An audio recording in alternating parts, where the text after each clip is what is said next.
Hello दोस्तों, आज हम बात करते हैं कि कब पति अपनी पत्नी से मेंटेनेंस की डिमांड कर सकता है। तो आज मैं यही जानकारी लेकर आपके सामने हाजिर हूँ। हमारे channel Bhardwaj law tips and guide हूँ, तो वीडियो एंड तक देखिए और सब्सक्राइब करना नहीं भूलें। तो दोस्तों, हिंदू मैरिज एक्ट 1955 के सेक्शन 24 के अनुसार पति और पत्नी दोनों ही मेंटेनेंस के लिए अप्लाई कर सकते हैं। लेकिन ज़्यादातर देखा जाता है कि जो पत्नी होती है वही मेंटेनेंस के लिए ज़्यादा मांग करती है अपने पति से। लेकिन कुछ परिस्थितियों में ऐसी होती हैं जिसमें पति भी अपनी पत्नी से मेंटेनेंस की डिमांड कर सकता है। मान लीजिए कि पत्नी की कोई अच्छी जॉब है और पति कमा नहीं सकता है किसी भी मजबूरी से। सपोज करो कि वो बीमार है या अपाहिज है, किसी भी वजह से वो अपनी पत्नी पर पूरी तरह से डिपेंड है। तो उस परिस्थिति में सेक्शन 24 के अनुसार वह खर्चे के लिए अप्लाई कर सकता है कोर्ट में, जिससे वह अपनी पत्नी से खर्चे की डिमांड कर सकता है। अब मान लो कि आपकी पत्नी है और उसकी कोई अच्छी जॉब है और वो कहीं बाहर चली जाती है कमाने के लिए, मतलब वो उसके साथ नहीं रहती है।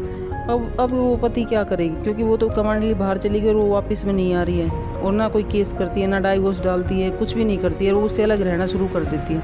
वो पति तो बेचारा उस पर डिपेंड था पूरी तरह से। अब वो अपना खर्चा कैसे चलाए?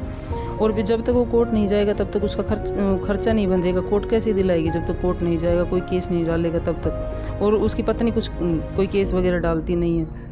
अब उसको क्या करना चाहिए? कि उसको एक केस डालना पड़ेगा सेक्शन 9 का अपनी पत्नी के खिलाफ, कि भाई वो ये चाहता है कि अपना घर बसाना चाहता है सेक्शन 9 के अनुसार।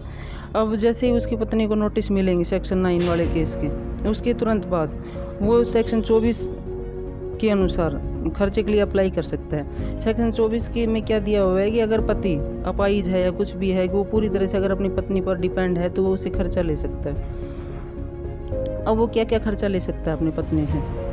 उसमें आता है कि जैसे कि अगर उसने सेक्शन 9 का जो केस डाला है उसका भी खर्चा ले सकता है। अगर सेक्शन 24 का जो केस डालता है उसका भी खर्चा ले सकता है अपनी पत्नी से। जैसे और खाना है, कपड़े हैं, जो भी उसकी ज़रूरत की चीज़ें हैं वो सब अपनी पत्नी से ले सकता है। लेकिन इसमें सबसे ज़रूरी बात ये है कि पति है वो कमाता ना हो और वो काम करने के लायक ही ना हो। मतलब चाहे वो अपाहिज हो, चाहे बीमार हो, कुछ भी हो, वो इस हालत में ना हो कि वो कमा के खा सके, तभी वो अपनी पत्नी से खर्चा ले सकता है, वैसे नहीं ले सकता।